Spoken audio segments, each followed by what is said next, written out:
चलिए बेटा इधर ध्यान दीजिए, सब लोग इधर ध्यान दो। हो गया अनस? ठीक है। कल हम लोग laws of motion chapter start किए थे। हम लोग ने चैप्टर का ओवरव्यू भी देखे थे, साथ ही साथ हम लोग ने फोर्स के कंसेप्ट को स्टडी करना स्टार्ट किए थे। हमने पहले देखा था फोर्स क्या है, it a tendency of push और pull which causes change in the state of rest और यूनिफॉर्म मोशन। फिर साथ ही साथ हम लोग ने फोर्स के दो टाइप के यूनिट्स देखे, एक एब्सोल्यूट यूनिट और एक ग्रेविटेशन यूनिट। जैसे कि फॉर एग्जांपल न्यूटन और डायंस, ये क्या होते हैं? एब्सोल्यूट यूनिट होते हैं, और किलोग्राम वेट और ग्राम वेट ये ग्रेविटेशनल यूनिट होते हैं। अगर कोई फोर्स किलोग्राम वेट में दिया हुआ है, अगर कोई फोर्स किलोग्राम वेट में दिया हुआ है, उसे मैं न्यूटन में कन्वर्ट करना चाहता हूं, तो उसे 9.8 से मल्टीप्लाई करता हूं। और वहीं अगर कोई वेट ग्राम वेट में दिया हुआ है और उसे डायंस में कन्वर्ट करना है, तो 980 से मल्टीप्लाई करना पड़ेगा। और 1 न्यूटन को अगर आपको डायंस में कन्वर्ट करना है तो 10⁵ डायंस से मल्टीप्लाई करना पड़ता है। ये सारी चीज़ें हमने देखा। फिर हमने देखा कि यूनिवर्स में मौजूद सारे फोर्सेस को ब्रॉडली चार मेजर कैटेगरीज में बांटा गया है, उसको क्लासिफाई किया गया है। सबसे पहले था ग्रेविटेशनल फोर्स, जो यूनिवर्स का वीकेस्ट फोर्स होता है। फिर था इलेक्ट्रोमैग्नेटिक फोर्स, फिर था स्ट्रॉन्ग न्यूक्लियर फोर्स, और तीसरा था वीक न्यूक्लियर फोर्स। कल हम लोग ने पहले दो देखे थे, ग्रेविटेशनल फोर्स उसका इंट्रो देखे थे अपन ने, इलेक्ट्रोमैग्नेटिक फोर्स उसका इंट्रोडक्शन हमने देखे थे। अब हम लोग आगे बढ़ने वाले हैं स्ट्रॉन्ग न्यूक्लियर फोर्स के बारे में। अमजद, मार्कर्स। तो स्ट्रॉन्ग न्यूक्लियर फोर्स, जैसे नाम से ही पता चल रहा है कि ये न्यूक्लियस में प्रेजेंट होता है। देखो, हम इलेक्ट्रोमैग्नेटिक फोर्स को फील कर सकते हैं, हम ग्रेविटेशनल फोर्स को फील कर सकते हैं, मगर स्ट्रॉन्ग न्यूक्लियर फोर्स और इवन वीक न्यूक्लियर फोर्स को हम कभी भी जिंदगी में उसको फील नहीं कर सकते, है ना। जैसे ये चेयर को उठाऊंगा मैं और छोड़ दूंगा तो ये चेयर नीचे जाएगी, तो it was due to gravitational force. मैं देख सकता हूं उसको, फील कर सकता हूं उसको, है ना। वही अगर चीज़ मैं ये देखता हूं कि अगर मैं चेयर पे बैठ जाऊं तो चेयर मुझे नॉर्मल रिएक्शन देता है, वो हो गया इलेक्ट्रोमैग्नेटिक फोर्स। दो मैग्नेट्स को मैं एक दूसरे के करीब लाऊंगा, ये एक दूसरे को क्या करेंगे, अगर सेम पोल है तो रिपेल करेंगे, ऑपोजिट पोल है तो अट्रैक्ट करेंगे। ये इलेक्ट्रोमैग्नेटिक फोर्स मैं फील कर सकता हूँ। रस्सी से आप लटक जाओ, रस्सी में टेंशन क्रिएट हो जाएगा, ये क्या हुआ, इलेक्ट्रोमैग्नेटिक फोर्स, मैं उसे फील कर सकता हूँ। मगर स्ट्रॉन्ग न्यूक्लियर फोर्स जो कि न्यूक्लियस के अंदर प्रेजेंट होता है ना, ये आप फील नहीं कर सकते, क्योंकि वो बहुत ज़्यादा लो लेवल पे, यानी बहुत ही ज़्यादा छोटा रेंज है इसका। देखो, स्ट्रॉन्ग न्यूक्लियर फोर्स होता कहाँ है? ऑफ कोर्स न्यूक्लियस में होता है। बोले ऐसे कैसे? अरे आप जरा सोचो, अगर मैं सीधा साधा हीलियम की न्यूक्लियस की बात करता हूँ, हीलियम के न्यूक्लियस की बात करता हूँ, जरा बताएंगे हीलियम के न्यूक्लियस में क्या मौजूद है? हुआ, बोलो बोलो, बिंदास बोलो। केमिस्ट्री आपका फेवरेट है ना, सबसे सगा बायो है आपका, है कि नहीं? फिर चचेरा ममेरा आपका केमिस्ट्री है, फिजिक्स तो सौदेला है ना। तो भाई अब आपके चचेरे भाई के बारे में बात कर रहा हूँ मैं, केमिस्ट्री के बारे में। तो भाई ज़रा ये बताइए मुझे कि हीलियम की न्यूक्लियस में अगर आप उसको खोल के देखोगे तो क्या क्या मिलेगा आपको? बोलो बोलो बोलो। प्रोटॉन और न्यूट्रॉन। कितने प्रोटॉन कितने neutron? 2 proton 2 neutron. Atomic number 2 होता है इसका। अगर सादे सीधे हीलियम की न्यूक्लियस की अगर बात करते हैं, उसके अंदर 2 प्रोटॉन्स हैं। आप ये अच्छे से जानते हैं कि उन दोनों प्रोटॉन्स के बीच में होगा इलेक्ट्रोस्टैटिक फोर्स या इलेक्ट्रोमैग्नेटिक फोर्स, आया ना, है कि नहीं? दोनों प्रोटॉन्स के बीच में क्या होगा? Electrostatic force. पकड़ लो अभी का मतलब ये हुआ कि अगर मान लो ये ज़्यादा करीब आ गए तो एक दूसरे को क्या करेंगे? रिपेल करेंगे। ऑफ कोर्स उनके बीच में रिपल्शन होता है, ऑफ कोर्स उनके बीच में रिपल्शन होता है, मगर उस रिपल्शन को ओवरकम करने के लिए उस पर हावी होने के लिए एक खतरनाक, एक ज़बरदस्त फोर्स है जिसको हम लोग कहते हैं न्यूक्लियर फोर्स। न्यूक्लियर फोर्स ये बहुत शॉर्ट रेंज फोर्स होता है, बहुत ही शॉर्ट रेंज। उसका रेंज अराउंड 10⁻⁻15 मीटर्स होता है, उससे ज़्यादा नहीं होता है ना, 10⁻⁻15, क्योंकि न्यूक्लियस का साइज ही उतना होता है ना।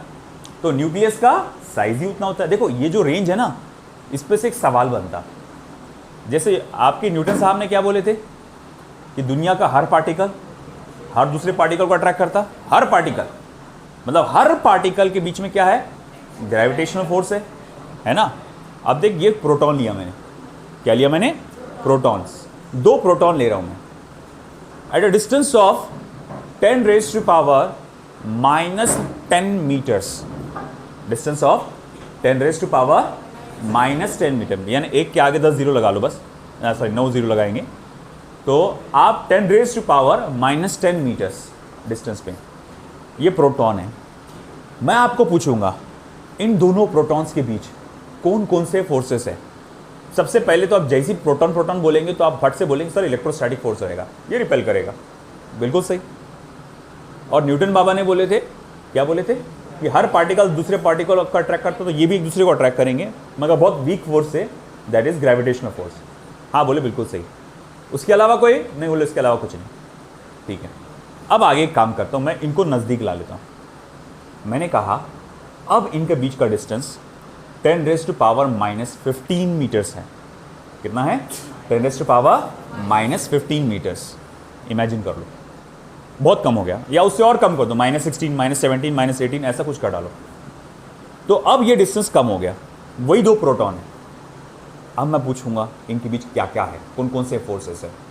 पहले तो इलेक्ट्रोस्टैटिक फोर्स है, क्योंकि वो 2 प्रोटॉन्स है, पॉजिटिव चार्जेस से एक दूसरे को रिपेल करेंगे, है ना। और ग्रेविटेशनल फोर्स है जो बहुत ही वीक होता है।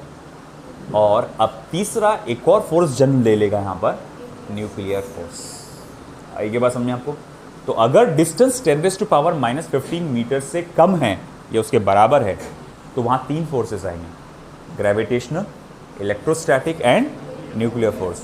और अगर डिस्टेंस 10⁻⁻15 से ज़्यादा है तो वहाँ सिर्फ 2 फोर्सेस आएंगे, gravitational force and electrostatic force. तो सवाल ये उठा, ये जो बार बार अपन न्यूक्लियर फोर्स बोल रहे हैं, ये क्या है। अरे आप ये सोचो बात को, ये प्रोटॉन प्रोटॉन एक दूसरे को क्या करते हैं, रिपेल करते हैं। और बेचारा न्यूट्रॉन तो कोई काम का ही नहीं है ना, किसी के साथ कोई छेड़खानी नहीं है ना, ना किसी को अट्रैक्ट करेगा ना किसी को रिपेल कर, एकदम गरीब गाय है वो।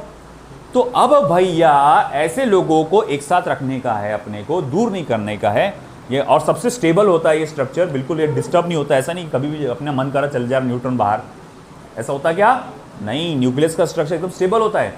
तो 2 रिपेल करने वाली चीज़ों को, या एक ऐसी चीज़ जिसको जो किसी पे फोर्स एक्सर्ट ही नहीं करती, जैसे मान लो ये 2 पेन हैं, मैं चाहता हूं कि भैया ये दोनों एक साथ रहे, तो मैं जैसे ही छोड़ूंगा तो अलग अलग हो जा रहे, प्लीज़। तो ये दोनों अलग अलग हो जा रहे हैं, मैं जैसे ही छोड़ रहा हूं तो ये दोनों अलग अलग हो जा रहे हैं। मगर मैं चाहता हूं ये सदा एक साथ रहे, तो मुझे क्या करना पड़ेगा, बांध के रखना पड़ेगा, है कि नहीं। तो अगर ये बांध के रखना पड़ेगा तो उसको बांध के रखने के लिए क्या करना पड़ेगा, फोर्स लगाना पड़ेगा। वही तो बात हो रही है। एक न्यूक्लियस के अंदर 2 रिपेल करने वाले एटम मौजूद है जिसको हम लोग कहते हैं प्रोटॉन, और एक न्यूट्रॉन मौजूद है जिसका कोई फोर्स ही नहीं होता, जिसके अंदर कोई फोर्स एग्जर्ट नहीं होता। तो अब ऐसी चीज़ों को बांध के रखने के लिए एक बहुत ही ज़्यादा स्ट्रॉन्ग फोर्स की ज़रूरत पड़ती है, और उस फोर्स को कहते हैं हम लोग स्ट्रॉन्ग न्यूक्लियर फोर्स। आई बात समझ में आपको, है ना।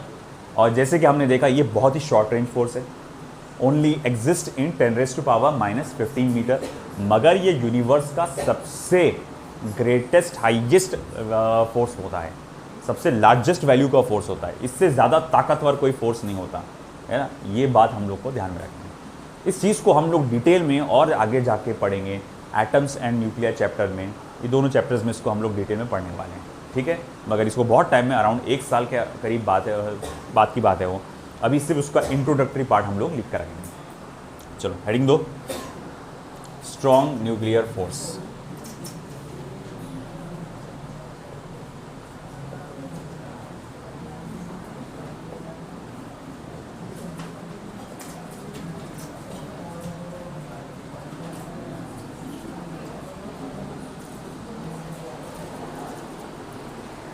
strong nuclear force.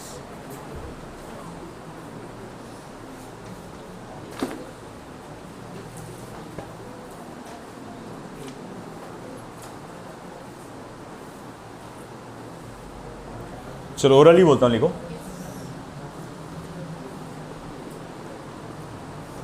In a nucleus,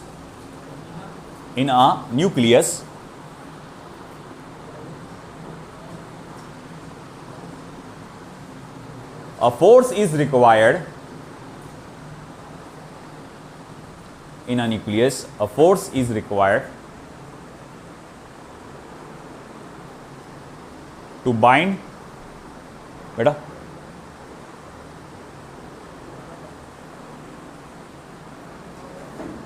in a nucleus, a force is required to bind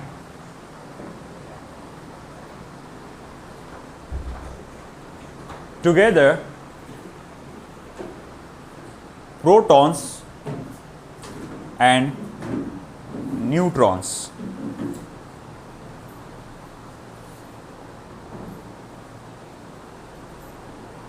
Protons and neutrons together, which is called as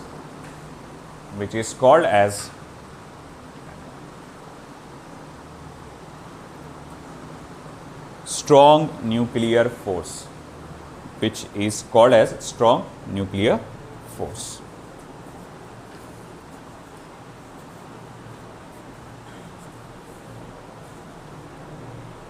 okay, लिखो, पॉइंट वाइज लिखो.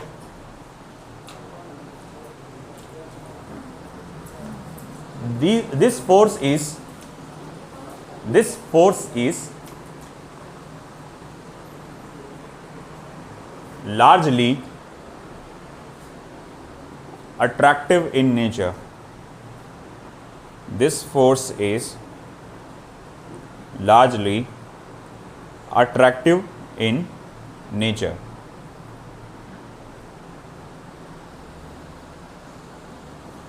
Attractive in nature. Next point. It is a short range force. It is a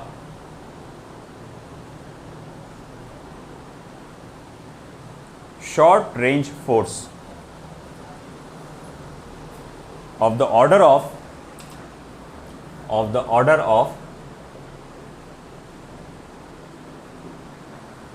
10 raised to power minus 15 meter. Of the order of 10 raised to power minus 15 meters. Okay, फिर आगे लिखिए.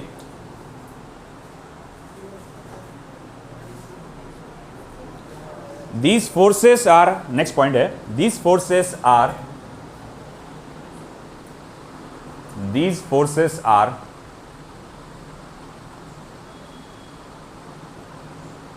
much weaker. These forces are much weaker. These forces are much weaker than the Coulomb's force,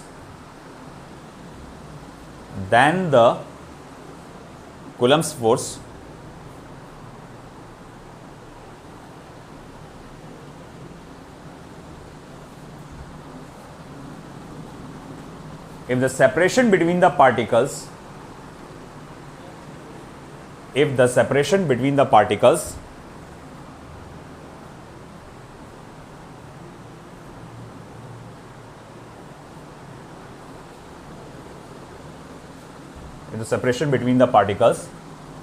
is greater than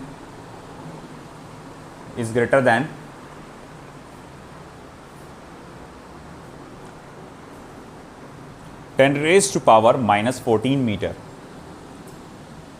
Separation between the particles is greater than 10 raised to power minus 14 meters. तो ये क्या कहना चाह रहा है statement कि अगर particles के बीच का डिस्टेंस जो है 10 raise to power minus 14 metre या उससे ज़्यादा रहा तो यहाँ पर न्यूक्लियर फोर्स बहुत ज़्यादा वीक हो जाता है। वैसे तो बहुत स्ट्रॉन्गेस्ट है वो, है ना, मगर स्ट्रॉन्गेस्ट कहाँ है? वो अपने घर में है सिर्फ। जैसे ही बाहर गया ना, बोलते हैं घर में जो शेर बनता है ना, जैसे ही बाहर गया तो भीगी बिल्ली, तो वैसी सिचुएशन।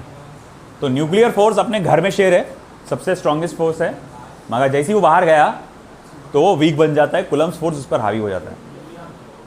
आगे next point, but for smaller separation, but for smaller separation, but for smaller separation, लिखो approximately 10 raised to power minus 15 metre, approximately 10 raised to power minus 15 metre. पूरा वर्ड मत लिखा करो, साइन डाल दिया करो, approximately का साइन नहीं है। 10 raised to power minus 15 meter,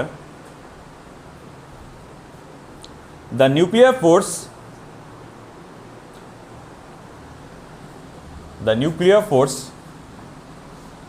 is much stronger,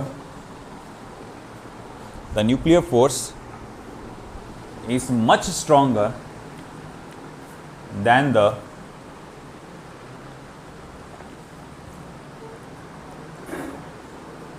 Coulomb's force, than the Coulomb's force।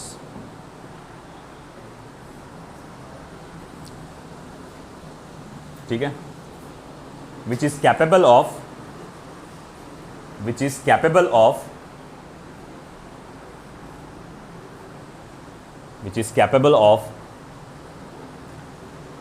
maintaining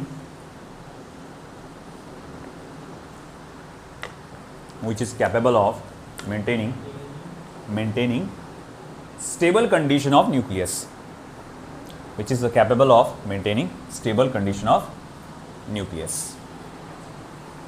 okay,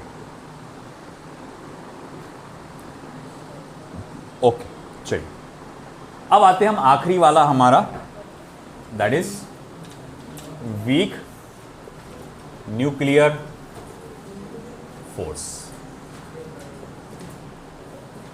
weak nuclear force, ठीक है। देखो कुछ रिएक्शंस है या कुछ फोर्सेस है जिनके कारण न्यूट्रॉन और प्रोटॉन अपना नेचर बदल देता है। न्यूट्रॉन और प्रोटॉन अपना नेचर बदल देता है। जैसे कि अगर मान लो कि हमारे न्यूक्लियस में एक न्यूट्रॉन था, उस पर एक वीक न्यूक्लियर फोर्स लगता है जिसके कारण वो अपने आप को प्रोटॉन में तब्दील कर देता है। किसमें बदल देता है? अपने आप को प्रोटॉन में कन्वर्ट कर देता है। और जब ये अपने आप को प्रोटॉन में कन्वर्ट करता है तो वो रिलीज करता है एक इलेक्ट्रॉन को और एक एंटी न्यूट्रिनो को। किसको रिलीज करता है वो? एक इलेक्ट्रॉन को और एक एंटी न्यूट्रिनो को। ये कंसेप्ट आप बहुत आगे जाके, जैसे मैंने कहा था, न्यूक्लियाई चैप्टर में आएगा, जिसमें आप बीटा डीके करके पढ़ेंगे कंसेप्ट, उसमें डिटेल में आएगा। तो एक न्यूट्रॉन जो है प्रोटॉन में कन्वर्ट हुआ और उसने क्या रिलीज किया? इलेक्ट्रॉन और एंटी न्यूट्रिनो। इस प्रोसेस को कहा जाता है बीटा माइनस डीके। इसे क्या कहा जाता है? Beta minus DK. ओके, इसी तरह से हम क्या देखते हैं कि एक प्रोटॉन अपने आप को एक न्यूट्रॉन में कन्वर्ट करता है। एक प्रोटॉन अपने आप को न्यूट्रॉन में कन्वर्ट करता है। जिस वक्त वो एक पॉजिट्रॉन इमिट करेगा और साथ ही साथ ये न्यूट्रिनो करके एक पार्टिकल को इमिट करता है। ओके, प्रोटॉन काहे में कन्वर्ट हुआ? न्यूट्रॉन में। और उसने क्या किया? पॉजिट्रॉन और न्यूट्रिनो नाम का पार्टिकल इमिट किया। और इस प्रोसेस को हम लोग ने नाम दिया beta plus DK. Beta plus DK, ठीक है। अब जिन फोर्सेस के कारण ये सब होता है, अब ऐसा मत समझिएगा कई लोग गलती क्या करते हैं, अच्छा इलेक्ट्रॉन और न्यूट्रॉन, बोले इलेक्ट्रॉन और प्रोटॉन मिलाकर बोले शायद न्यूट्रॉन बनता होगा। नहीं, ये ऐसा नहीं है कि इसको तोड़ने पर ये दो निकले, ये न्यूट्रॉन ने अपने आप को चेंज किया, प्रोटॉन ने अपने आप को बदला एक वीक न्यूक्लियर फोर्स के कारण, जिसके वजह से उसमें से ये चीजें निकल गई बाहर, है ना। और यहां प्रोटॉन ने अपने आप को न्यूट्रॉन में कन्वर्ट किया, जिसके कारण इसमें से ये चीजें बाहर निकल गई। आई बात समझ आपको? तो लिखो फिर, वीक न्यूक्लियर फोर्सेस।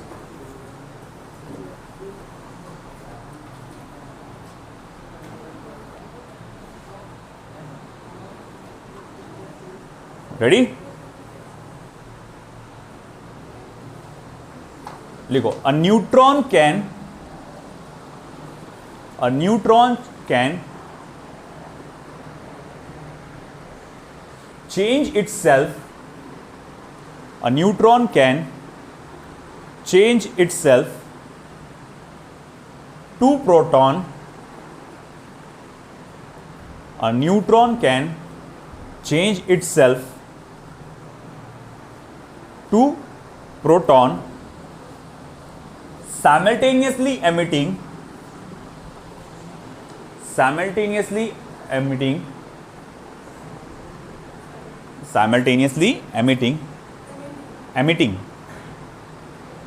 emit करना बोलते हैं ना अपन, simultaneously emitting an electron, simultaneously emitting an electron and antineutrino,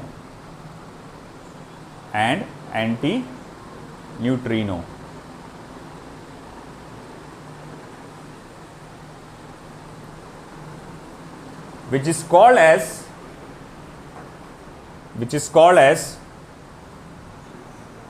beta minus decay.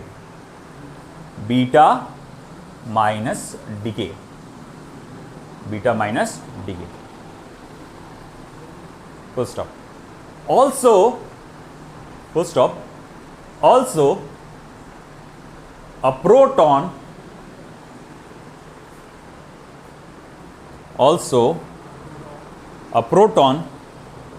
can convert itself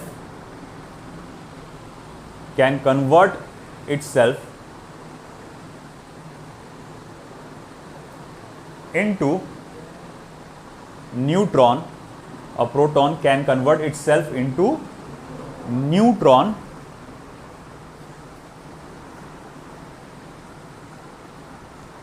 by simultaneously emitting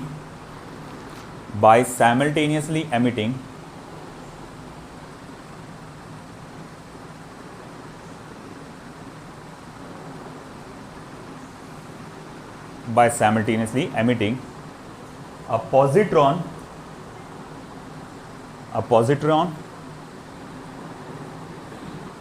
and beta plus decay.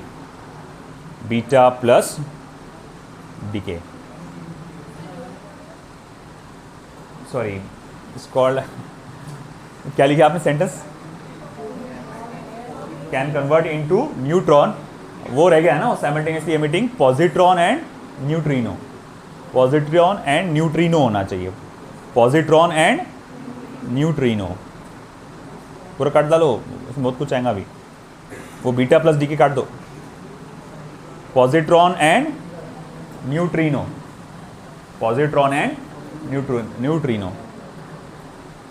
This process is called as beta plus decay.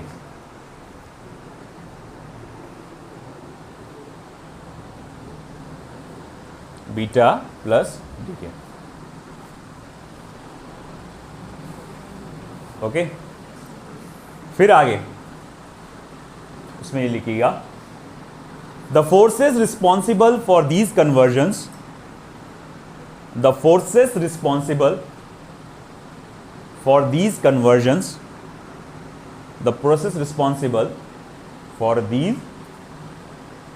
conversions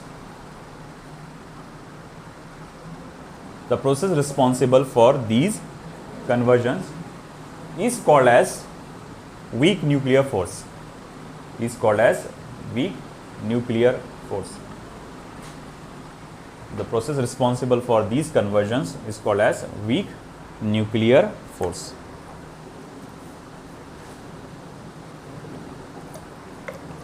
तो जैसे कि हमने देखा, जिन forces के कारण ऐसा सब कुछ होता है उसको अपन क्या बोलते हैं, वीक न्यूक्लियर फोर्स बोलते हैं।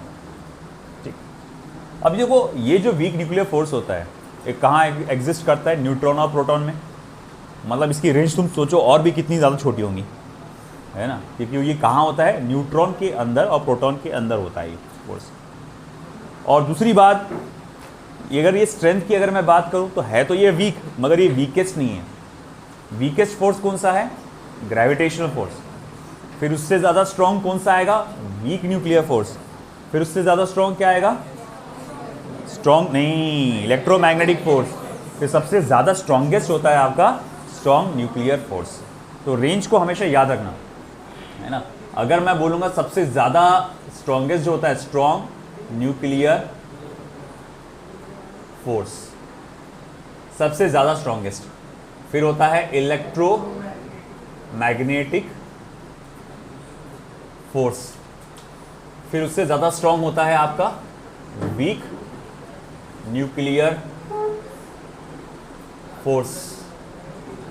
और सबसे ज़्यादा वीकेस्ट होता है बेचारा ग्रेविटेशनल फोर्स। आया समझ में आपको?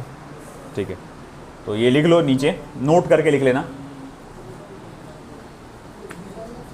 नोट करके लिख लो।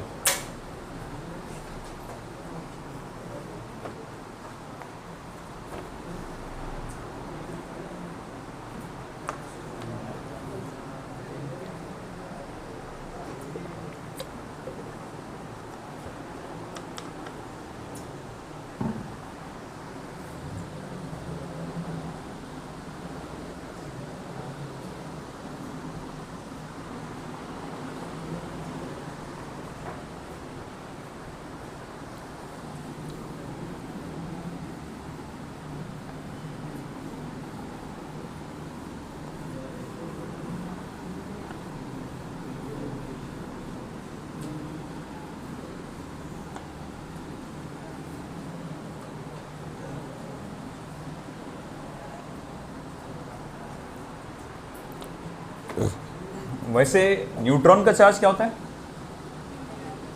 न्यूट्रल होता है। अगेन मैं बोल रहा हूँ out of context, out of syllabus एक बात बता रहा हूँ मैं, out of context, out of syllabus एक बात बता रहा हूँ मैं, है ना। हम लोग ने पोस्ट ग्रेजुएशन में पढ़े थे ये चीज़ कि आपका जो न्यूट्रॉन है वो पूरी तरह से न्यूट्रल नहीं होता, पूरी तरह से न्यूट्रल नहीं होता। ये बहुत ही ज़्यादा मतलब कम रेंज में थोड़ा सा पॉजिटिवली चार्ज होता है, अराउंड 10⁻⁻18, है ना, बहुत ज़्यादा। मगर ये आपको लेवल पे नहीं है, जस्ट मैं out of context, out of syllabus बता रहा हूँ, जस्ट फॉर द फन से कि भैया न्यूट्रॉन में हल्का सा पॉजिटिव चार्ज होता है, मगर इतना कम होता है कि जिसको निगलेक्ट कर सकते हैं आप। Okay, let's go for it further. तो हमारा अगला title that is, I think so that is 4.2 होगा, एरिस्टोटल्स फैलेसी। सही है ना, एरिस्टोटल्स फैलेसी। जनाब 384 बीसी से लेकर 322 बीसी तक के हयात थे, है ना, अराउंड। हमारे फिजिक्स में इतना कोई काम नहीं है ये नहीं डेट्स का, बस एक थोड़ा फील आने के लिए। ये बात जो चल रही है काफ़ी ज़्यादा पुरानी, बीसी है ना, बिफोर क्राइस्ट, उनसे भी का तकरीबन 350 साल पहले की बात चल रही है ना, क्राइस्ट से भी पहले। तो एरिस्टोटल्स फैलेसी। अब फैलेसी उसी दिन हम लोग ने देखे क्या होता है, वर्ड का मीनिंग गलत फहमी। अब इसमें क्या गलत फहमी थी उनकी, ये बताते हैं हम। एरिस्टोटल का ये मानना था, जैसे मैंने आपको कल एक सवाल किया था कि किसी ऑब्जेक्ट को मोशन में रखने के लिए क्या फोर्स की ज़रूरत पड़ती है। अगर आपको ऑब्जेक्ट को लगातार मूव करना है ना, तो क्या फोर्स की ज़रूरत पड़ती है। यस और नो। कितने लोगों को लगता है कि हाँ किसी ऑब्जेक्ट को मूव करने के लिए, लगातार मूव करने के लिए, एक ही स्पीड से मूव करने के लिए फोर्स की जरूरत पड़ेगी? Raise your hands please. Okay, कितने लोगों को लगता है अब कि ऑब्जेक्ट को लगातार मूव करने के लिए एक ही स्पीड में फोर्स की जरूरत नहीं है? 2 3, मतलब बाकी लोगों को कुछ आइडिया नहीं है ना? नो आइडिया सर जी। अरे भैया देखो बात कैसी है, एरिस्टोटल साहब को भी यही लगा था पहले कि किसी भी ऑब्जेक्ट को लगातार मूव करने के लिए आपको एक फोर्स की जरूरत पड़ेगी, है ना? उन्होंने एग्जाम्पल लिया था एक एरो का। अब बंदूक की गोली तो नहीं हो सकती थी उस टाइम, तो उस टाइम बो एंड एरो चल जाता था। तो यहाँ पर जब आप एक एरो को बो के अंदर ऐसा फिक्स करके आप खींच के उसको छोड़ते हैं तो वो आगे जाता है। तो एरिस्टोटल साहब का ये मानना था कि हवा जो है ना वो लगातार उस एरो को पुश करती रहती है, आगे जा आगे जा आगे जा आगे जा आगे जा, फिर आगे जाके फिर वो जाके टारगेट को हिट करता है। ये मिसकंसेप्शन किसी को भी हो सकता है। जैसे कि अगर मैं बात करूं कि अगर आप सीधा बचपन में आपने वो खेला होगा, एक सादा प्लास्टिक का आपने कार या कुछ ट्रक या ट्रैक्टर लेकर आया होगा, उसको रस्सी से बांध कर यूं यूं करते करते करते लेके भागा होगा आपने आगे उसको, है ना? याद आ गया क्या? है कि नहीं? तो अब भैया आपको मालूम है कि आप अगर उसे फोर्स नहीं लगाएंगे तो ट्रैक्टर, वो ट्रक जो है, कार जो है वो रुक जाएगा। तो आप उसको मूव करने के लिए लगातार उसको रस्सी से खींचते रहते हैं। अरे वो छोड़ो, आप अगर बाइक चला रहे हो, आप अगर कार चला रहे हो, तो आप क्या करते हो? लगातार उसको एक्सेलरेट करते हो। अगर मान लो कि आपको 40 की स्पीड पे चलाना है, तब भी आप एक्सेलरेटर को क्या करते हो? लगातार फिक्स रखते हो। और एक्सेलरेटर क्या करता है? मशीन पे फोर्स लगाता है, और फोर्स लगातार मशीन क्या करती है? घुमाते रहती है, फोर्स लगा के, आपके टॉर्क लगा के क्या करते रहती है?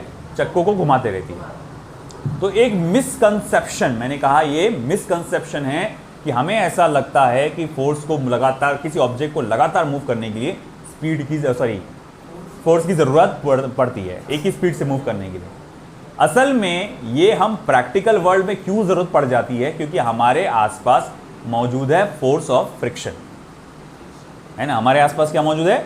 Force of friction.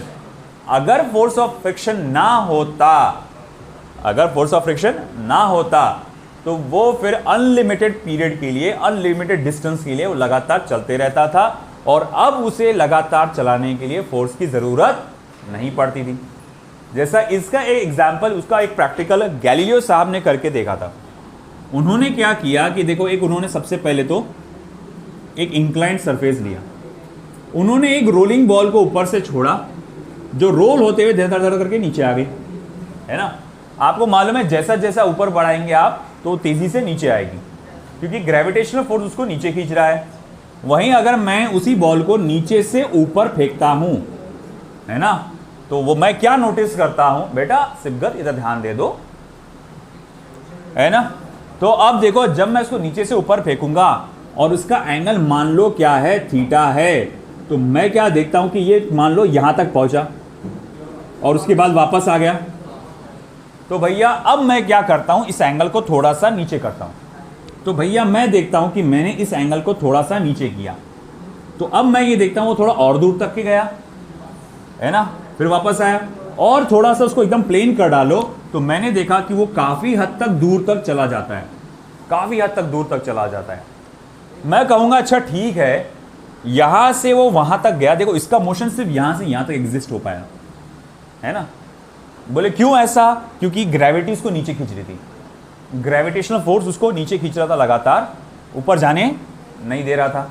यहां पर भी सेम सिचुएशन थी, मगर यहां जब प्लेन सरफेस है तो ग्रेविटी खींच रही है, मगर उसको ऊपर के मोशन को रोक नहीं पा रही है। इसका मोशन तो क्या हो रहा है? हॉरिजॉन्टल हो रहा है।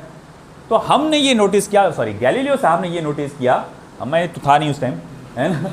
तो गैलीलियो साहब ने ये नोटिस किया कि आपका ये ऑब्जेक्ट लगातार आगे बढ़ते रहता है ना, और वो काफ़ी दूर तक जाता है। मतलब ये है कि अगर सपोज करो कि आप ये देखते हैं कि उसको फोर्स ऑफ फ्रिक्शन नहीं लग रहा है, तो आराम से स्मूथली वो काफ़ी दूर तक ट्रैवल कर रहा है बिना किसी प्रॉब्लम के। इसका मतलब ये हुआ कि अगर किसी ऑब्जेक्ट को लगातार मोशन में रखना है तो उसको फोर्स लगाने की ज़रूरत नहीं है। वो तो यहां पर फोर्स ऑफ फ्रिक्शन पैदा हो गया था, फोर्स ऑफ फ्रिक्शन बीच में आ गया था, जिसने क्या किया था? आपकी स्पीड को कम कर दिया था। अगर फोर्स ऑफ फ्रिक्शन ना हो तो आपका ऑब्जेक्ट लगातार चलते रहेगा, चलते रहेगा, चलते रहेगा। जैसा कि ये सीन आपका स्पेस में होता है ना। स्पेस में अगर मान लो आप जीरो ग्रेविटी कंडीशन में हैं और आप एज एन एस्ट्रोनॉट यहाँ पर खड़े हुए हैं, मैंने आपका हल्का सा यूँ धक्का दे दिया, मैंने बोला भाई तूने फीस लाया क्या, तूने बोला कि नहीं सर अभी तक लाया नहीं, बोला ऐसा कि चल जाए यहाँ से, है ना। तो अब ऐसा है कि तुम यूँ चलते रहेंगे चलते रहेंगे चलते रहेंगे, जो स्पीड से तुमको मैंने धक्का दिया था जब तुम्हारी इनिशियल स्पीड आ चुकी थी, वो तुम स्पीड से चलते रहोगे चलते रहोगे चलते रहोगे अनलिमिटेड पीरियड के लिए, अनलेस तुम किसी दूसरे सैटेलाइट के किसी दूसरे ऑब्जेक्ट के ग्रेविटेशनल फोर्स में नहीं आ जाते, है ना। अगर मान लो चल रहा तुम हज़ारों साल तक तुम चल रहे, फिर उसके बाद तुमको कोई एक प्लैनेट मिला, है ना, तुम उसके रेंज में आ गए ग्रेविटेशनल फोर्स के काफ़ी स्ट्रॉन्ग, तो वो तुमको खींच डालेगा और फिर खींचेगा तो जैसा अपन आसमान से कूदते तो कैसा गिरते नीचे ज़मीन पे, तो वैसे भी तेज़ी से धाड़ करके गिरेंगे उस पर वहाँ पर, है कि नहीं। तो बेचारी शायद लाइका का भी यही हाल हुआ होगा, नहीं लाइका तो फट गई थी, है ना। लाइका बोले तो क्या, द फर्स्ट लिविंग ऑर्गेनिज्म जिसको भेजा गया था स्पेस में, है ना, बेचारी का मगर वापस आने का कोई इंतज़ाम नहीं था, है ना, उसको सिर्फ ये चेक करने के लिए भेजे थे कि ज़िंदा रहते कि नहीं रहते वहाँ पे। तो एक स्ट्रे डॉग थी वो, तो स्ट्रे डॉग को उठाए और उसको ट्रेनिंग दिए लाइका को, और फिर लाइका नाम था उसका, रशियंस ने, फिर उसको भेजे स्पेस में, और वो ज़्यादा ऊपर तक नहीं पहुँच पाई क्योंकि टेम्परेचर बहुत बढ़ गया था, जैसे लेयर्स को क्रॉस करी तो टेम्परेचर बहुत ज़्यादा बढ़ गया था, जिसके कारण वहाँ पर वो मर गई थी उसके अंदर। और इन केस अगर मान लो वो ज़िंदा रहती भी, है ना, तो उसको वापस आने का तो कोई चांस ही नहीं था। तो चलती लगातार अनलिमिटेड पीरियड ऑफ टाइम की, जैसा हमारा भी, जैसा स्पेस वॉयेजर जो है, एक हमारा जो वॉयेजर है, मतलब एक स्पेस शटल, हमारा तो नहीं बोल सकते, नासा वालों का है वो तो वॉयेजर नाम के शायद कोई सैटेलाइट है बोलना चाहिए, नॉट स्पेस शटल, सैटेलाइट है, तो वो भेजा गया था 1965 में शायद, मैं गलत हो सकता हूँ ईयर के बारे में। वो काफ़ी दूर तक ट्रैवल करते गया, शायद सैटर्न के पास से उसने हमारी फ़ोटो खींचा, एंड अर्थ की, और आपने नोटिस किया होगा कि वो फ़ोटो ऐसी थी, पूरा ब्लैक नज़र आ रहा, कारपेट जैसा, कुछ नज़र नहीं आ रहा दूर तक कि ना सन ना कुछ नहीं, और एक छोटा सा डॉट नज़र आ रहा आपका अर्थ, इतना खाली है स्पेस, इतना खाली है, तो एक छोटा सा डॉट एकदम, बोले ये अर्थ है हमारा, सैटर्न से नज़र आ रहा, इतना तारे के जैसा, है ना। तो अब ये हम लोग ने देखा कि अगर ऐसे ही आप ट्रैवल कर रहे हैं तो वो लगातार चलते रहेगा जब तक कि वो वॉयेजर भी लगातार चलते रहेगा जब तक किसी ग्रेविटी के असर में नहीं आता। तो इससे ये साबित हुआ कि किसी ऑब्जेक्ट को लगातार मोशन में रखने के लिए फोर्स की ज़रूरत नहीं है।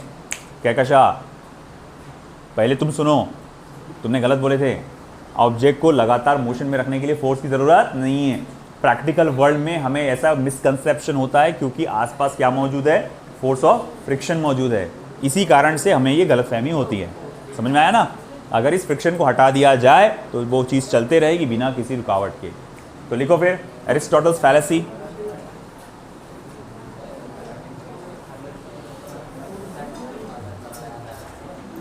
एरिस्टोटल्स फैलेसी, बोलिए। Aristotle a Greek thinker, Aristotle a Greek thinker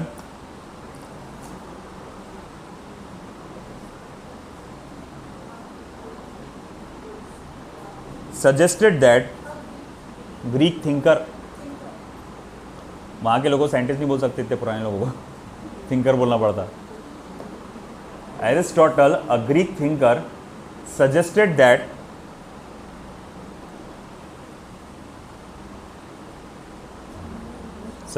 that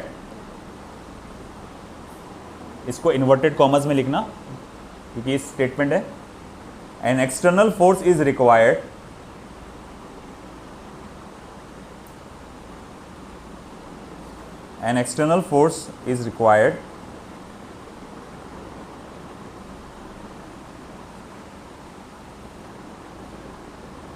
to keep a body in motion,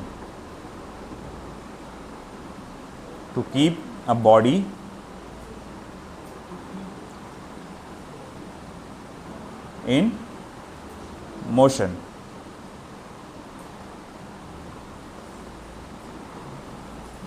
Full stop. Inverted commas close. Paragraph बना के लिखिए।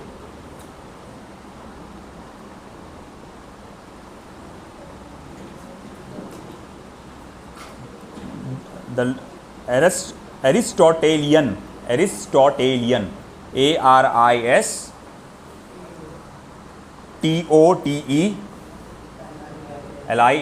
Aristotelian law of motion was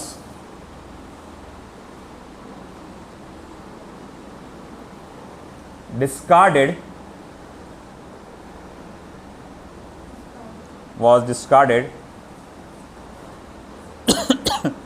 by Galileo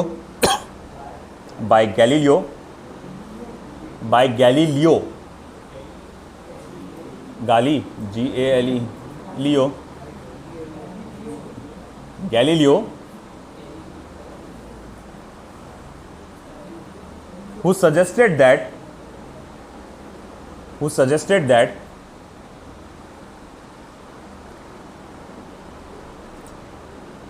in natural world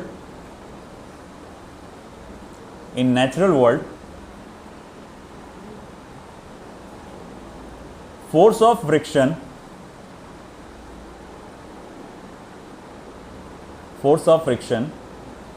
opposes the motion,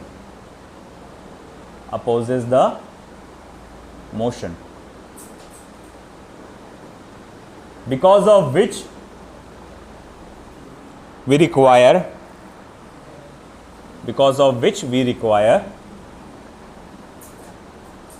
force to maintain the speed.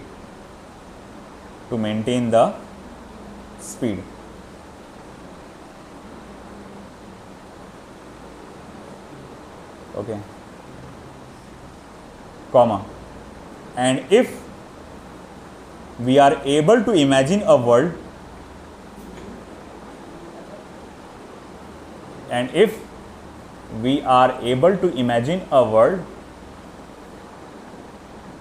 in which no opposing frictional forces are present, in which no opposing frictional forces are present, in which no opposing frictional forces are present,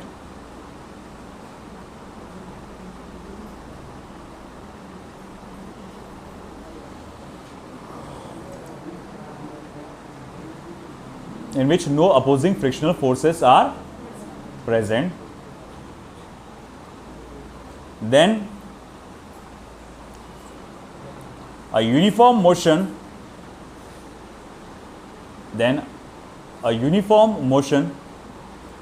of an object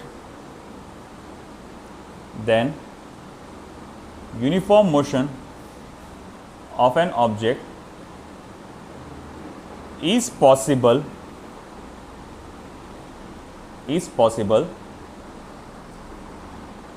without application of force.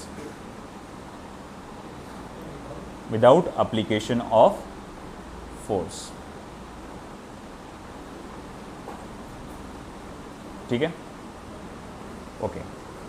अब next heading दीजिए, Newton's first law of motion. Title number क्या आएगा? 4.3।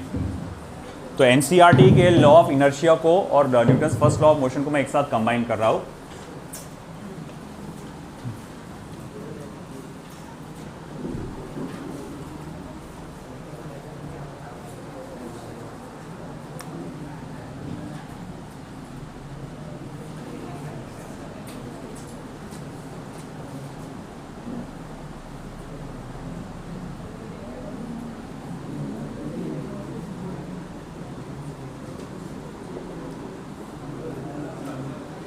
देखो भैया, क्या कहता है हमारा Newton's first law of motion, जिसे लॉ ऑफ इनर्शिया भी कहा जाता है। वैसे लॉ ऑफ इनर्शिया गैलीलियो ने दिया था, उसको और ज़्यादा आगे फॉर्मुलेट किया था न्यूटन साहब ने। तो लॉ ऑफ इनर्शिया या Newton's first law of motion क्या कहते हैं? एक ऑब्जेक्ट रेस्ट पे है तो वो लगातार रेस्ट पे ही रहेगा जब तक आप बाहर से कोई उसको फोर्स लगा के उसको मूव नहीं करते। या फिर एक ऑब्जेक्ट मोशन में है, यूनिफॉर्म मोशन में है, तो वो लगातार यूनिफॉर्म मोशन में ही रहेगा जब तक उसको आप बाहर से कोई फोर्स लगा के उसको उसकी मोशन को डिस्टर्ब नहीं करते। ये कंसेप्ट अपन ने ऑलरेडी प्रोजेक्टाइल मोशन में पढ़े थे। याद करो, अपन ने प्रोजेक्टाइल मोशन का जब कंसेप्ट पढ़ रहे थे तो एयर के फ्रिक्शन को निगलेक्ट किए थे। और एयर का फ्रिक्शन कैसा लगता है? हॉरिजॉन्टल। तो हम लोग ने एयर के फ्रिक्शन को निगलेक्ट किया था, जिसके कारण हमने यूनिफॉर्म मोशन कंसीडर किया था, हॉरिजॉन्टल मोशन को। तो वही बात बोल रहा है कि Newton's first law of motion कहता है a body continues to be in a state of rest or uniform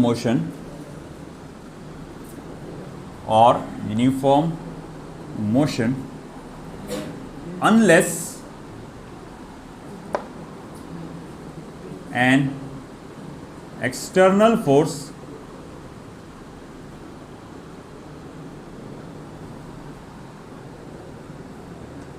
acts on the body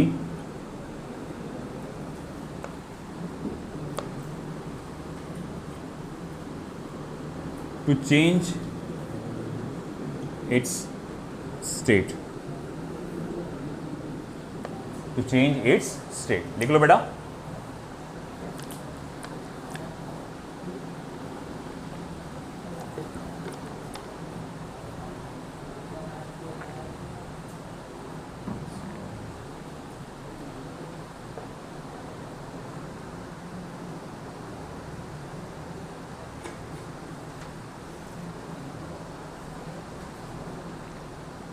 to change it's state लिखा। अब इसको हम लोग ने लॉ ऑफ इनर्शिया भी कहा है। अब इनर्शिया क्या चीज है उसको देखते हैं हम। What is inertia?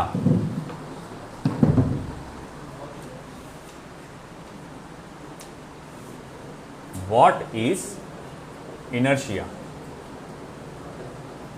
तो देखो भाई, इनर्शिया क्या होता है? एक ऑब्जेक्ट की टेंडेंसी कि वो अपने आप को स्टेट ऑफ रेस्ट पे या यूनिफॉर्म मोशन में किस हद तक के कायम रख सकता है, तो उसको हम लोग कहते हैं इनर्शिया। अब देखिए चेयर, देखो इधर सब लोग बाद में लिख लेना। ये चेयर इस जगह पे रेस्ट में है और मैं उसको एक उंगली से सीधा खींच ले सकता हूँ, है कि नहीं? तो हम लोग कहेंगे कि हाँ भाई, इसका इनर्शिया कम है, ये अपने आप को रेस्ट पोजीशन पे ज़्यादा अच्छे से मेंटेन नहीं कर सकता। वहीं अगर मुझे इस प्लेटफॉर्म को खींचना है तो एक उंगली से मैं खींच नहीं पाऊंगा, क्योंकि इसमें अपने आप को स्टेबल रखने की काबिलियत ज़्यादा है। आई ना बात समझ में आपको? जैसे कि आप अगर मान लो कोई साउथ इंडियन हीरो ले लेते हो, या फिर आप ले लेते हो धर्मेंद्र साहब को, है ना, अल्लू अर्जुन नहीं। अब धर्मेंद्र साहब को तुमने देखे नहीं boss, south Indian picture fail है। मैं एक मूवी है, मुझे पता नहीं मूवी का नाम याद नहीं, लोहा फोहा ऐसे कुछ तो भी नाम है शायद, या एग्जैक्ट मुझे याद नहीं है ना। तो क्या दिखाया उसमें कि विलन जो है एक चार्टर्ड प्लेन में भागने की कोशिश कर रहा है कि नहीं, और उन्होंने क्या करे, प्लेन के साथ रस्सी बांध दिए और यूँ खड़े हो गए उसको पकड़ के, रस्सी को पकड़ के। अब वो जो विलन है वो जो है उसकी जो इंजन की जो स्पीड है, वो प्रोपेलर की स्पीड जो बढ़ा रहा हो, है ना, वो प्लेन आगे बढ़ने की कोशिश कर रहा, मगर धर्मेंद्र साहब ने रस्सी पकड़ के खड़े है कि ऐसा। भैया प्लेन आगे सरकने का नाम ही नहीं ले रहा, है कि नहीं, बस वो और ताकत लगा रहे, माँ करके ऐसा बोलते और ताकत लगा रहे हो, है ना। और वो भैया यहाँ तक ये आलम हो गया कि प्लेन के चक्के टूट गए धाड़ करके मगर प्लेन आगे नहीं बढ़ा। तो अब यहाँ ये पता चलता है कि धर्मेंद्र का जो इनर्शिया है वो काफ़ी ज़्यादा है। पिक्चर का नाम वीडियो है क्या वो? हेलो भाई, इन्होंने वीडियो भी जरा बता दो, देख लेंगे यार।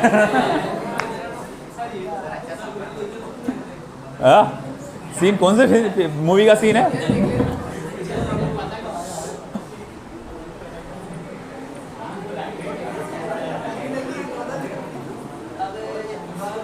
अरे नहीं, ये अलग चीज़ है,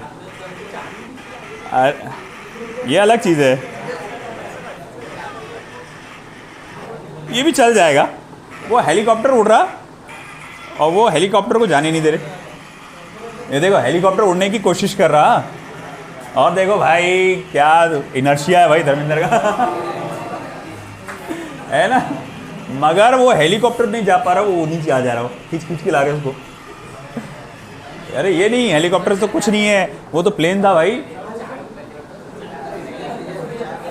एक काम करो, गूगल पे डालो धर्मेंद्र स्टॉपिंग अ प्लेन।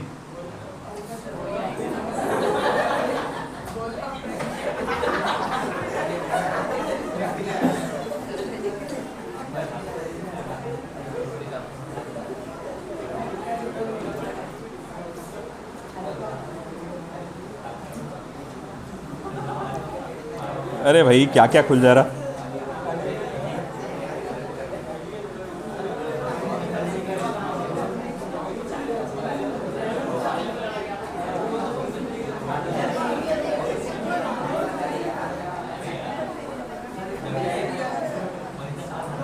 नहीं रे भाई, नहीं आ रहा उसमें।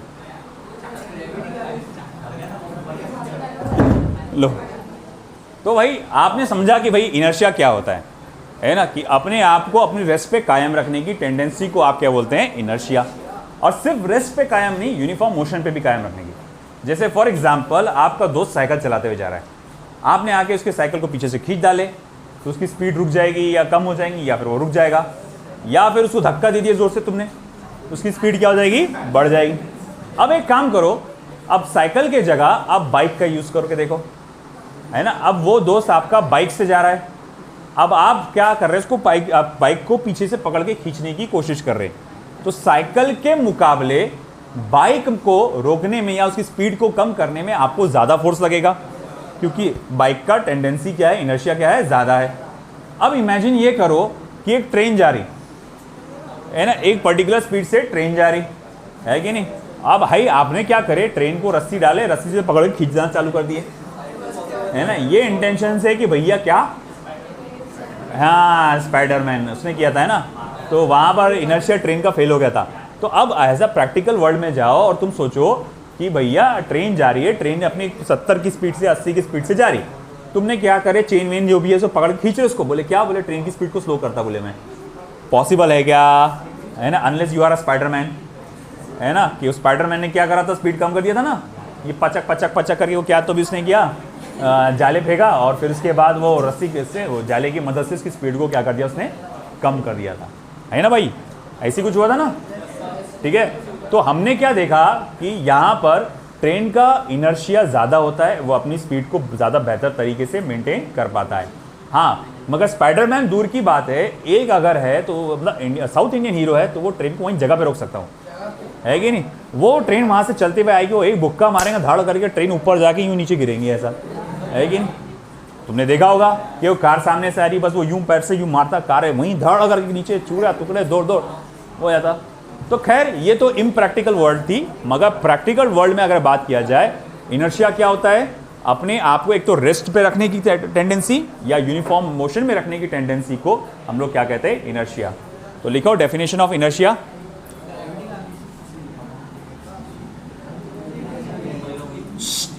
The tendency of any body to maintain its state of rest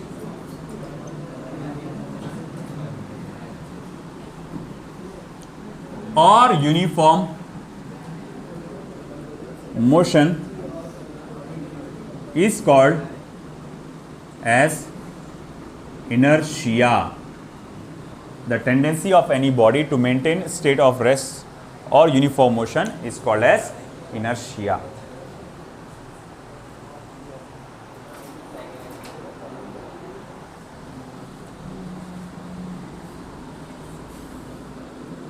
This is also known as resistance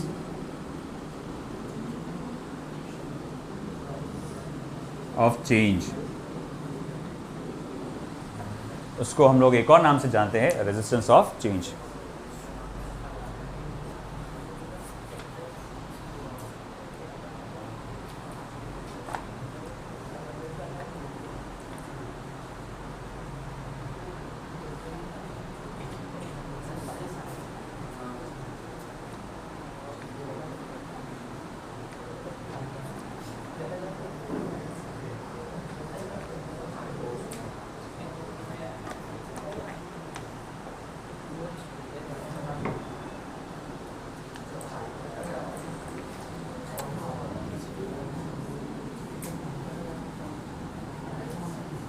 हो गया, ये हो गया था ना।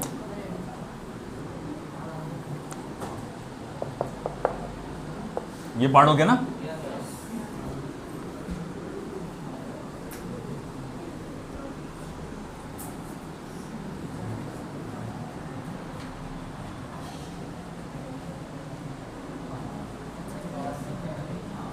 अब क्या आएगा टाइटल सेकंड लॉ का?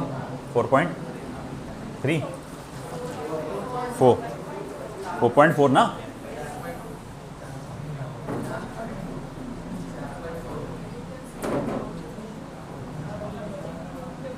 ये लंबा चलने वाला है।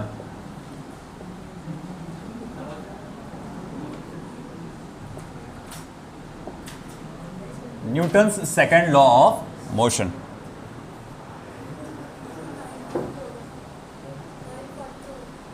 हाँ तो 10 बजे तक के।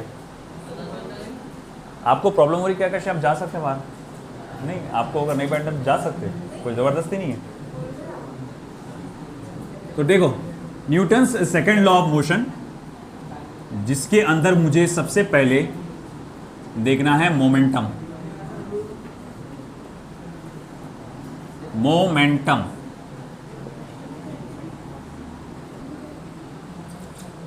मोमेंटम की आज तक हमारे पास कोई प्रैक्टिकल डेफिनेशन नहीं है, हमारे पास इसकी मैथमेटिकल डेफिनेशन है।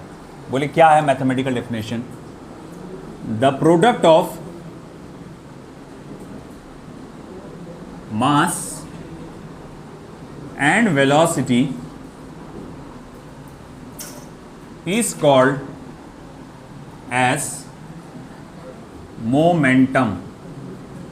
The product of mass and velocity is called as momentum. Amjad साहब, तो देखो, the product of mass and velocity, इसे हम लोग मोमेंटम कहते हैं।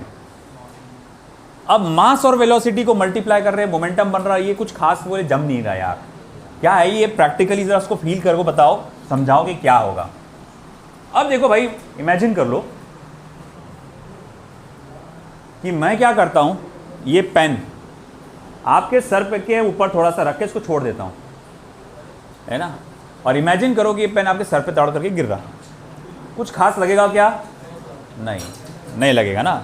अगली चीज़ ट्राई कर दानिश, है ना। आप वही चीज़ इमेजिन करो कि ये प्लेटफॉर्म उठाया मैंने, उतनी हाइट पे रखा, छोड़ दिया, है कि नहीं? तो अब यहां बहुत कुछ असर पड़ जाएगा। अब आपसे पूछा जाएगा ये असर किसके कारण बढ़ा? मास के कारण, है कि नहीं? तो मास बढ़ाने से ये जो इफेक्ट है वो बढ़ गया। इसी तरह ये सोचो कि अगर मान लो बंदूक की गोली ऐसा कुछ होता है, अगर बंदूक की गोली को मैं हाथ से फेंकता हूं दीवार पे, कुछ होगा क्या? Unless I am a South Indian hero, है ना। तो आप अगर दीवार पे बंदूक की गोली को यूं वैसा फेंकोगे तो दीवार का कुछ नहीं होने वाला, है ना, पेंट भी नहीं निकलेगा अच्छे से। और वहीं बंदूक की गोली को आप क्या करो, गन में लोड करो और दीवार पे फायर करो। आप क्या देखेंगे? आर पार भी तो नहीं होती, मगर आप ये देखेंगे दीवार में गड्ढा हो जाएगा या काफ़ी हद तक के उसके अंदर डैमेज आ जाएगा। तो अब ये असर जो बढ़ गया किसके कारण बढ़ा? वेलोसिटी के कारण। अब अगर मैं क्या करूं, मास भी बढ़ा दूं, वेलोसिटी भी बढ़ा दूं। अब बंदूक की गोली की जगह एक तोप का गोला समझो, है कि नहीं, और वही उसकी स्पीड से जोर से फेंको दीवार की तरफ, दीवार चूरा चूरा हो जाएगी। जो पहले ज़माने में कैटापुल्ट हुआ करते थे, कैटापुल्ट मालूम है ना? अरे बाहुबली देखे ना? अरे वो तो सबने देखे होंगे ना। तो बाहुबली पहला, वो क्या नाम था हीरो का? अरे नहीं, उसको नाम क्या बोलते उसको, नाम क्या था उस पिक्चर में, क्या नाम था उसका? हाँ, बाहुबली नाम था, है ना, महेंद्र बाहुबली। तो भैया प्रभास साहब को, महेंद्र बाहुबली को उसके साथ चीटिंग करते उसके चचा, है ना, वो क्या करते, वो कैटापुल्ट देते होते गोला पत्थर का, है ना, अटकाते और यूं करके कैटापुल्ट उसको फेंकता। वो चादर बांध देते, पेट्रोल नहीं, केरोसिन जो भी होगा, है, वो छिड़क के उसको चादर बांध देते वो। तो भैया उसको बोलते catapult.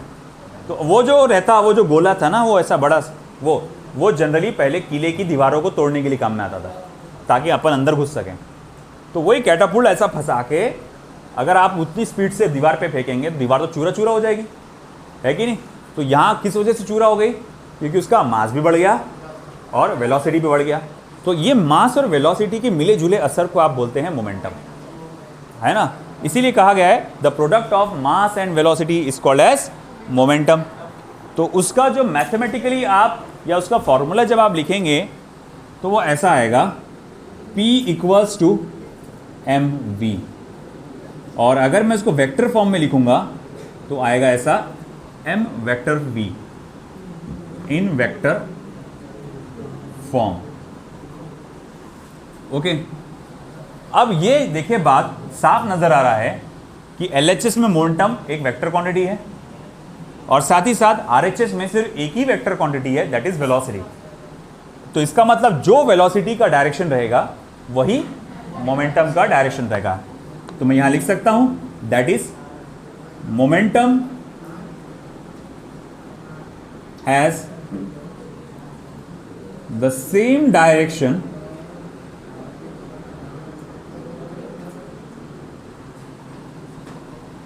as that of velocity। बेटा इधर ध्यान दो, the momentum has same direction as that of velocity। अब देखो इसका SI यूनिट नीचे लिखना, मैं बाजू में लिख रहा हूं, आपने नीचे लिखना। इसका SI यूनिट क्या आएगा, ये मास का क्या होता है किलोग्राम, वेलोसिटी का क्या होता है मीटर पर सेकेंड, तो किलोग्राम मीटर पर सेकेंड। इसका डायमेंशन क्या आएगा,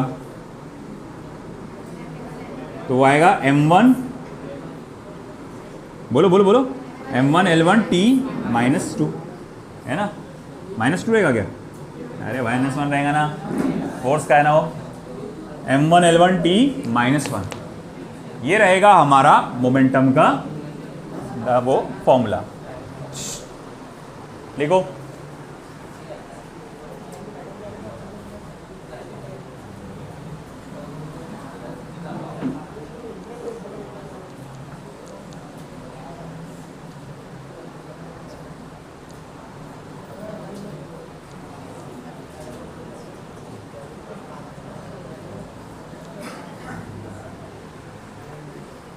बातें नहीं करेंगे आप कोई भी।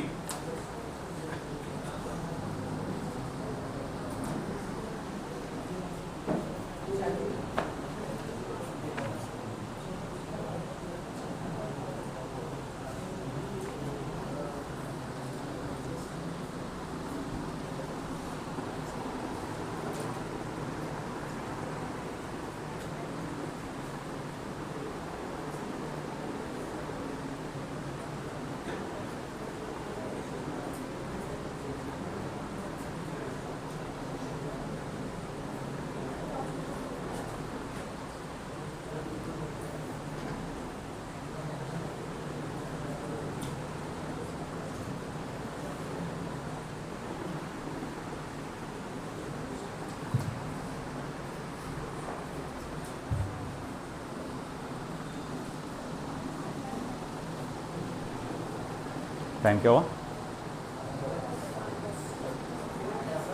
50, 10 बज गए, 9:45 हो रहे ना।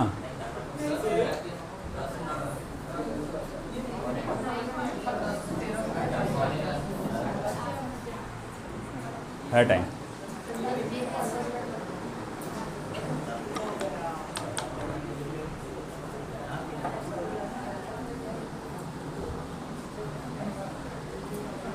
evaluating change in momentum in different cases।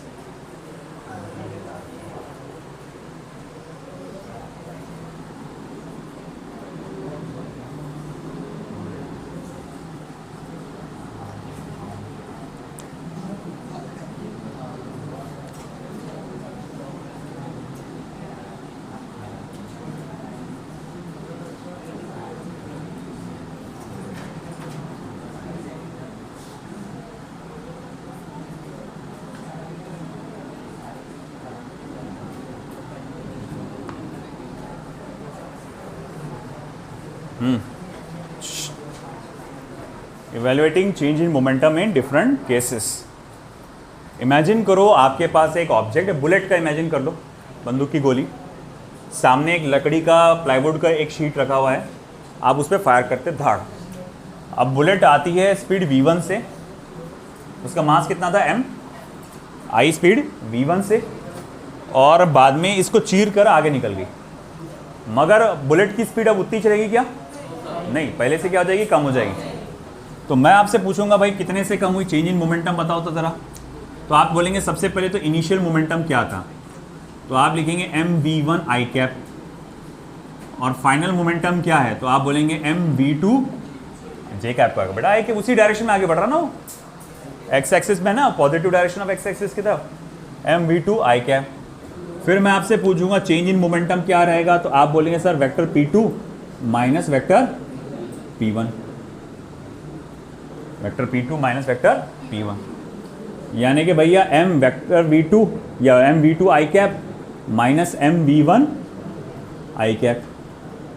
m को कॉमन और i कैप को कॉमन निकालो तो v2 minus v1 into I cap. बेटा इधर ध्यान दो, बाद में सब चीज़ें इधर ध्यान दो। m कॉमन निकाले, v2 माइनस v1 और i कैप को भी कॉमन निकाले, तो ये फॉर्मूले से आप क्या कैलकुलेट कर सकते हैं, चेंज इन मोमेंटम। अब अगर मैं इसको मैग्नीट्यूड में निकालना चाहता हूं तो सिंपली आप इसको क्या लिखेंगे, mv2 माइनस v1, है ना। और अगर सपोज करो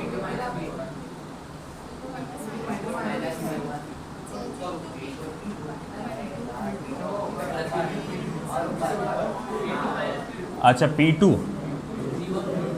हाँ ठीक है, तो mv2 माइनस v1 आप ये फॉर्मूले से चेंज इन मोमेंटम निकाल सकते हैं डायरेक्टली, अगर इसका डायरेक्शन चेंज नहीं हुआ है तो। और अगर सपोज करो उसमें क्या हो गया कि v1 इक्वल्स टू v2 हो गया, तो चेंज इन मोमेंटम तो फिर आपका क्या हो जाएगा, 0। ठीक है, लिखो, ये पार्ट हो गया।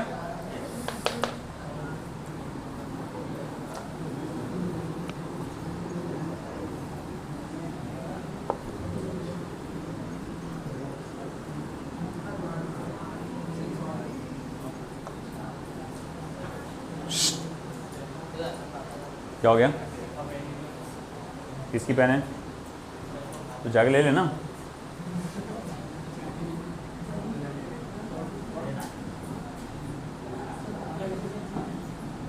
केस सेकंड,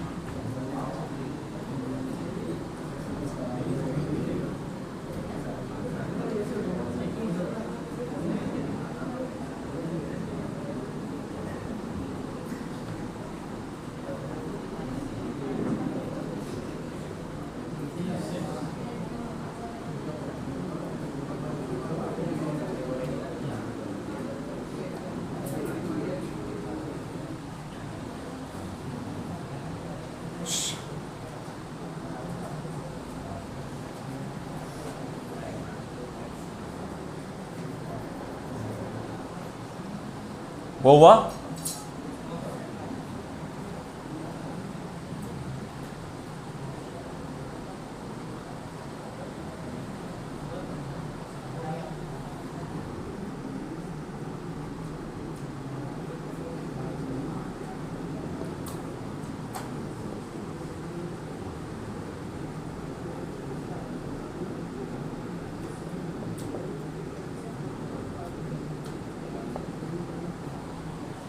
तो देखो, एक ऑब्जेक्ट को आपने v1 वेलोसिटी से दीवार पे फेंका और वो टकरा कर उसी डायरेक्शन में वापस आया, बट विथ वेलोसिटी v2। तो आपने कहा कि चेंज इन मोमेंटम क्या होगा, ज़रा बताइए। तो again change in momentum calculate करना है, final momentum minus initial momentum, यानी कि m v2 i cap minus m v1 i cap, या फिर मैं कहूँगा mv2 i कैप की वैल्यू क्या है, माइनस है कि नहीं। तो फिर मैं m को कॉमन या माइनस m को कॉमन निकाल लेता हूँ, तो वो क्या रह जाएगा, v2 plus v1 into I cap. समझ में आएगा बेटा। देखो इधर फाइनल मोमेंटम जो है वो कितना है, final momentum minus mv2 i cap है, इनिशियल मोमेंटम कितना है, mv1 i कैप है। हमें क्या करना है, फाइनल मोमेंटम में से इनिशियल मोमेंटम को माइनस करना है, तो माइनस mv2 i कैप में से mv1 i कैप को माइनस करेंगे। अब ये देखो मैंने क्या किया, यहाँ पर भी माइनस एम यहाँ पर भी माइनस एम को कॉमन निकाला तो कौन बच जाएगा, V2। अब माइनस साइन तो कॉमन निकल चुका है बाहर, तो बचेगा फिर क्या, प्लस। तो V2 प्लस V1 आई कैप, तो ये हो जाएगा delta vector P।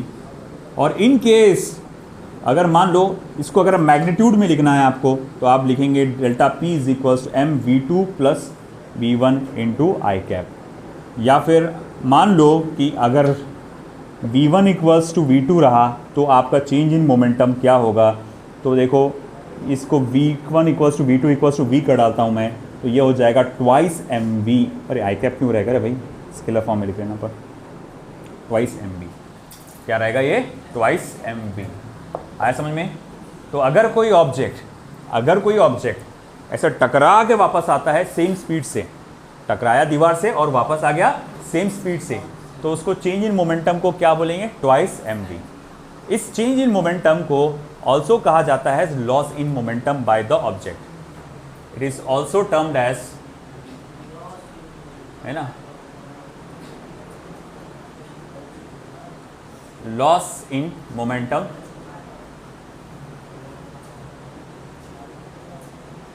Of object. अब बोले ये कैसे हो गया, लॉस कैसे हुआ। अब इमेजिन करो, ठीक है कि भाई इमेजिन कर लो ऐसा कि एमआर को किसी ने, है ना, सता दिया, मतलब परेशान कर दिया। अब दानियाल को आ गया गुस्सा, है कि नहीं। दानियाल ने बोला एमआर को, तू बता बस कौन था, बता कौन, है ना। अब बड़ा उसे दानियाल क्या किया, ऐसा आस्तीन चढ़ा के ऐसा यूं जाता है, ऐसा, है कि नहीं। और अब देखो बड़े जोश और खरोश में वो आगे बढ़े। अब सामने वाला निकला पहलवान, उसने एक धड़ करके दिया दानियाल यू वापस, है कि नहीं। अब भाई बता, इज्जत का लॉस किसका हुआ, गेन किसका हुआ, पहलवान का। तो वैसे खेल क्या हुआ कि एक पार्टिकल आया, टकरा के वापस आ गया। वो बड़े जोश से बोला, मैं जाके चीर के आगे चले जाता, मगर वो तो बोलते ना लौट के बुद्धू घर को आए, तो वो जाके वापस आ गया। तो अब ये क्या हुआ कि ये भैया जो गया था उसका हो गया लॉस, क्योंकि वो तो जाना चाहता था आगे, वो आ गया रिटर्न। तो ये इस पार्टिकल का हो गया लॉस, मगर दीवार का हो गया गेन, है ना। तो पार्टिकल का हुआ लॉस ऑफ मोमेंटम। अगर मोमेंटम का लॉस हुआ तो गेन किसने किया, दीवार ने किया। आया समझ में।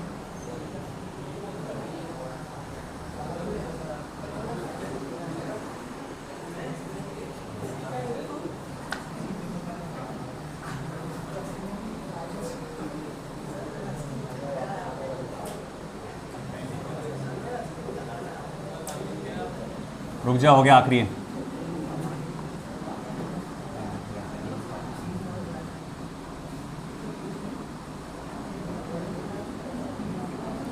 ये वो है जो ऑलरेडी आप जानते भी हो।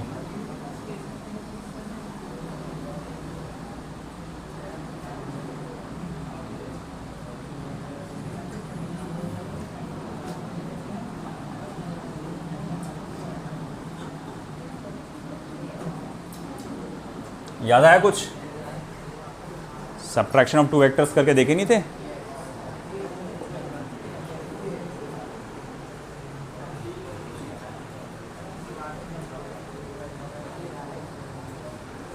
देखो इधर केस थर्ड,